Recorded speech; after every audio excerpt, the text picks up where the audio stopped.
तो एक ब्राह्मण थे, वो भागवत जी का रोज पाठ करते थे।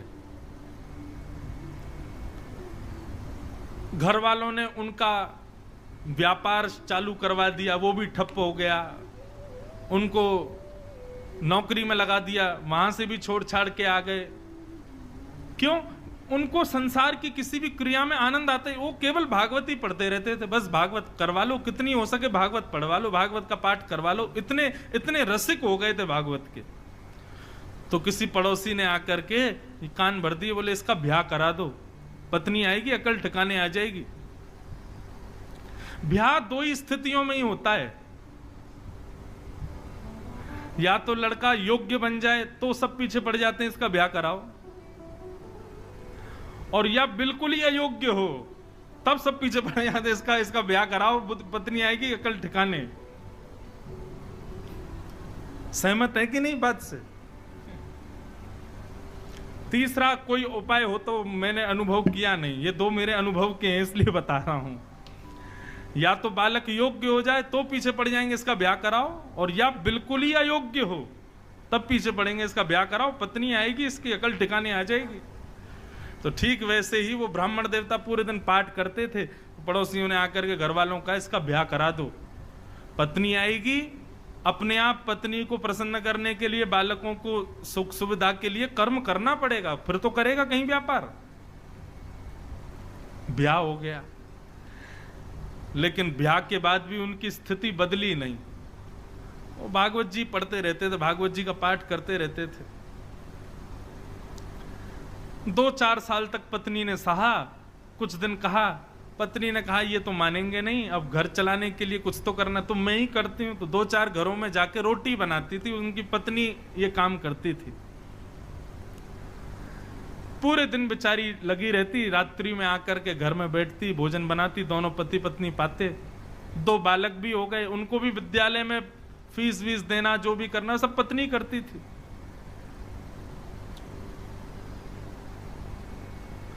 एक दिन उस ब्राह्मण के घर पर कुछ संत पधारे, और संत भी ऐसे समय पर आए जिस समय पर घर का पूरी प्रसादी भोजन सब समाप्त हो चुकी थी, सब पा चुके थे।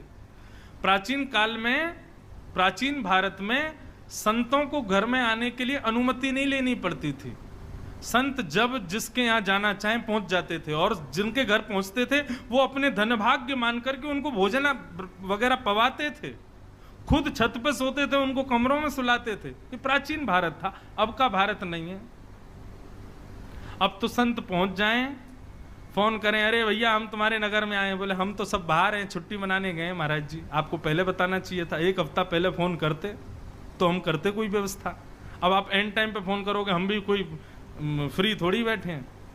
अब का भारत अलग है।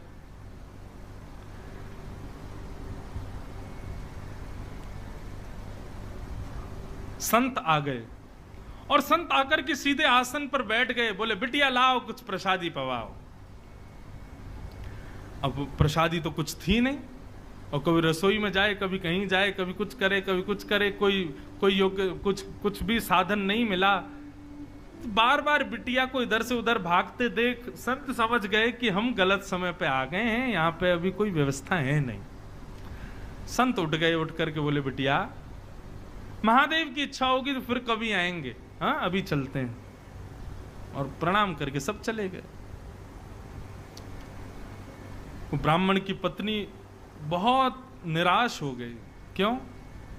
बोले आज तक मैं सह रही थी अपने पति के सब भावों को, ये कुछ नहीं करते, मैं सब जानती हूं, भागवत जी का पाठ ही इनका सर्वस्व है, मैं सब जानती हूं, लेकिन आज महात्मा हमारे घर आए और हम उनको कुछ पवा ना सके, ऐसी स्थिति तो मुझे स्वीकार नहीं थी। आज यदि मेरे पति भी कुछ काम करते, घर में थोड़ा धन होता, अनाज होता, भोजन ज्यादा होता तो उनको पवाती। अब अकेली मैं नारी, पति को भी खवाऊं, बच्चों को भी खिलाऊं, खुद भी खाऊं, कहां तक चलाऊंगी घर को? पूरे दिन बस भागवत जी पढ़ते रहते हैं, कुछ करते धरते हैं नहीं। आज पत्नी को क्रोध आया और भीतर कमरे में गई तो पंडित जी वही भागवत जी का पाठ कर रहे थे प्रसन्न मुद्रा में। पत्नी बोली पूरे दिन इसी को पढ़ते रहते हो, क्या दे दिया भागवत ने हमको? अरे कुछ नहीं दिया तब भी स्वीकार था, लेकिन आज संत भूखे चले गए हमारे घर से और तब भी आप इस भागवत को लेकर के बैठे हैं। पत्नी ने भागवत जी की पोथी उठाई और ब्राह्मण के सिर पर ही मार दी। बोले इसको लीजिए और निकलिए घर से, मैं अकेली चला लूंगी घर को। यही भागवत तुम्हारा सर्वस्व, तो इनके साथ अकेले कहीं और रहो, यहां लौट करके मत आना जब तक मन में भाव ना आ जाए कि मुझे कुछ करना है। ब्राह्मण देवता अपनी भागवत जी को, उसके पन्ने बिखर गए थे, सब समेट करके हृदय से लगा करके रोने लगे और मनी मन विचार करने लगे, हे नाथ, मेरी पत्नी को आप साधारण पृष्ठ के रूप में दिखाई देते हो, पन्ने के रूप में दिखाई देते हो, लेकिन मैं जानता हूं ना आप प्रत्यक्ष कृष्ण हो। हे नाथ, मेरी पत्नी का कल्याण करना, यह है सुहृद सर्वदेहि नाम, सबका हित चाहने वाला। आप मेरी पत्नी का कल्याण करना, उसका मंगल करना नाथ। और अपनी भागवत जी को समेट करके गंगा किनारे चले गए और गंगा किनारे जाकर के खूब रोए, ठाकुर जी को याद कर करके, कथाओं को पढ़ पढ़ के खूब रोए। बोले मुझे इस बात का दुख नहीं कि पत्नी मुझ पर चिल्लाई, पत्नी ने मुझे गलत कहा, लेकिन मुझे इस बात का कष्ट है कि मेरी प्राण प्यारी भागवत जी को उसने इस प्रकार निरादर किया। ये साक्षात कृष्ण है। कोई बात नहीं ठाकुर जी, उसको सद्बुद्धि देना, उसका कल्याण करना।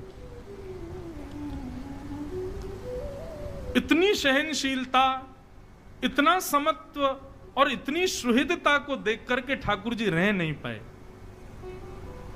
और भगवान नन्हे से बालक बन करके काशी में प्रकट हो गए।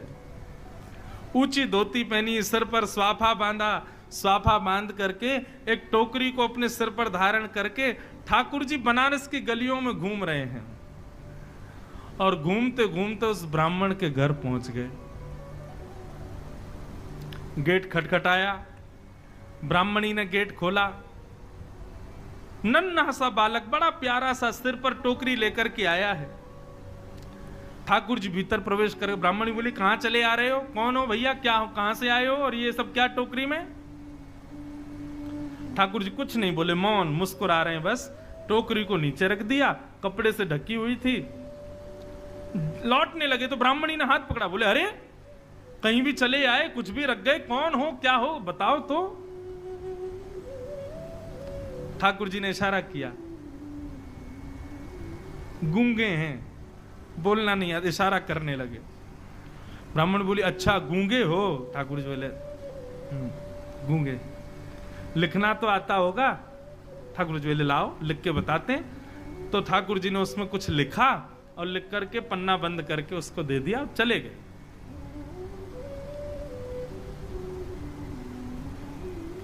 ठाकुर जी ने क्या लिखा था कि आपके पति, जो भी उनका नाम, वे मेरे यहां मजदूरी करते हैं और आज से नहीं, बचपन से मेरी मजदूरी कर रहे हैं, लेकिन आज तक उन्होंने अपना वेतन मुझसे नहीं लिया है।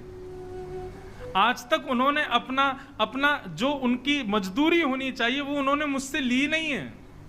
लेकिन आज मुझे किसी ने आकर के बताया कि उनको धन की बहुत आवश्यकता है, तो बचपन से लेके आज तक उनकी जो मजदूरी थी वो मजदूरी में देने आया हूं। और ऐसा लिख करके और ठाकुर जी वहां से चले गए। बोले मजदूरी?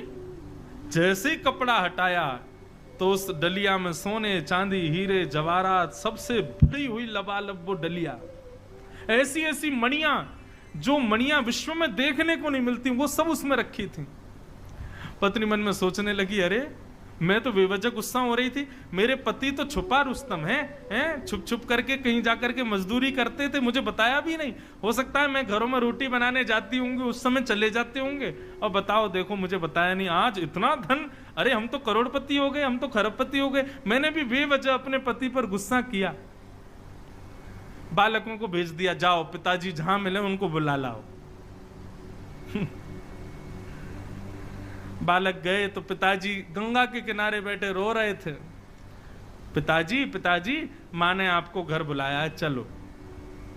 बालक चले गए, उन्होंने भागवत जी की पोथी को हृदय से लगाया, रोते हुए घर आ रहे थे। और बार बार प्रार्थना कर रहे थे, हे नाथ कृपा करना मेरी पत्नी की बुद्धि सुधरे। जैसे ही अपनी गली के घर की गली में आए तो अपने घर को पहचान ही नहीं पाए। क्यों? आज तो घर का स्वरूप ही बदल गया। दिए जल रहे हैं, द्वार पर बढ़िया सुंदर रंगोली बनी हुई है, सुंदर पुष्पों से घर के द्वार को सजाया हुआ है। ब्राह्मण बोले ये मेरा ही घर है। सुबह तक तो ऐसा लग रहा था तेजहीन, और अभी ऐसा लग रहा है मानो सारे देवता ही मेरे घर में आ गए हों। ये क्या स्थिति हुई? चंद घंटों में सब बदल गया। ब्राह्मण ने जैसे ही भीतर प्रवेश किया, पत्नी ने आकर के थाल से आरती उतारी, जय हो, नए नए वस्त्र पहने हैं। ब्राह्मण को समझ नहीं आया, बोले ये सब क्या हुआ देवी? सुबह तो तुम बड़ी नाराज थी, हैं? सुबह तो हमारी पोती हमारे सिर पे मार दी, भगा दिया घर से, और हमारी आरती उतार रही हो, ये सब क्या हुआ? ब्राह्मणी बोली आपकी चोरी पकड़ी गई। बोले मेरी चोरी? कौन सी? आप अपने आप को दिखाते हैं कि आप कुछ करते नहीं हो, लेकिन आपने बचपन से मजदूरी की है। आज आपका मालिक आया था आपकी मजदूरी देने के लिए। ब्राह्मण बोले मेरा मालिक? कौन सी मजदूरी भैया? बोले हाँ, गूंगा मालिक आया था, आपको बोलना नहीं आता, उसको गूंगा है ना वो। ठाकुर जी ब्राह्मण देवता बोले गूंगा मालिक? ये कैसा मालिक है भैया? क्या मजदूरी देके गया? कक्ष खोल करके दिखाया तो डलिया रखी थी, सोने चांदी हीरे जवाहरात सब उसमें रखे थे। बोले देवी मेरा कोई मालिक नहीं है, ये मेरी कोई मजदूरी नहीं, मैं कुछ नहीं करता, मैं तो केवल भागवत अध्ययन करता हूं। बोले आपका मालिक आया था, गूंगा मालिक, और वो बता करके गया कि आपने मजदूर। तुमको कैसे पता? वो तो गूंगा था, बोलना जानता, तुमको कैसे पता? बोले ये पर्चा दिया। जैसे ही पर्चा खोल करके देखा तो सारे शब्द उस पर्चे में घूमने लगे, और तभी उस पर्चे पर ही त्रिभंग ललित श्याम सुंदर की आकृति प्रकट हो गई। ब्राह्मण देवता रोने लगे और रो करके अपनी पत्नी के चरणों में प्रणाम किया और कहा, हे देवी, ये कोई सामान्य व्यक्ति नहीं थे, सामान्य मालिक नहीं थे, पूरे विश्व के जगत नियंता, जगदाधार, जगदीश्वर थे। मैंने बचपन से आज तक भागवत का पाठ कभी अपने सुख के लिए नहीं किया, केवल उनके लिए किया। इसीलिए जगत मजूरी देत है, क्यों राखे भगवान।